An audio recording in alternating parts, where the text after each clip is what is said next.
ঘূর্ণিঝড় আশ্রয় কেন্দ্র হ্যাঁ, ভরামারা।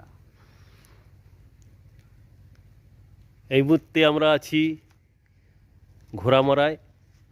ঘোড়ামারার এই যেটা হাই স্কুল, আর তার পাশেই আছে ফ্লাড সেন্টার, যেগুলোকে বলে বহুমুখী ঘূর্ণিঝড় আশ্রয় কেন্দ্র লেখা আছে।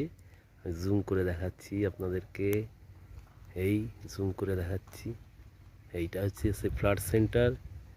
যখন কোনো প্রাকৃতিক বিপর্যয় হয় তখন এই ঘোড়ামারা দ্বীপের যারা মানুষ বাসিন্দা তারা এখানে এসে আশ্রয় নেয়। আর এই নিচে দেখতে পাচ্ছেন এগুলো সব সোলার। যেহেতু এখানে বিদ্যুৎ আসেনি, তার জন্য সোলারের সাহায্যে এখানে এই ফ্লাড সেন্টারে আলো জ্বালানো হয়। এই জন্য এটা করা হয়েছে। দেখুন, আমি চারপাশটা দেখাচ্ছি আপনাদেরকে। এই যে আছে, আমার সঙ্গে আছে সুবল।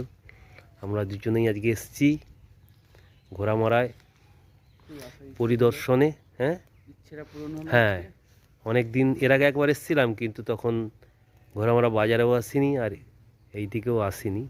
এটা স্কুলের সঙ্গে হচ্ছে এটা ফ্লাড সেন্টার। দর্শক, আপনারা দেখতে পাচ্ছেন, বন্ধুরা আপনারা দেখতে পাচ্ছেন, আমি আপনাদেরকে দেখাচ্ছি ঘোড়ামারা দ্বীপের কিছু জায়গা। সবটা আপনাদেরকে দেখাতে পারবো না, দেখাচ্ছি। খুব সুন্দর জায়গা, যদিও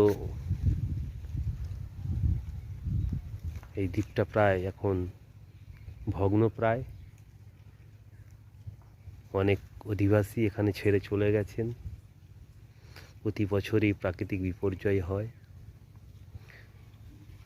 তাছাড়া সমুদ্র ভাঙছে, পাড় প্রচুর ভাঙছে এই দ্বীপের। তাই ভয়ে অনেক মানুষ এখানে বাড়িঘর ছেড়ে কাকদ্বীপে, অনেকে কলকাতার দিকে চলে গেছে।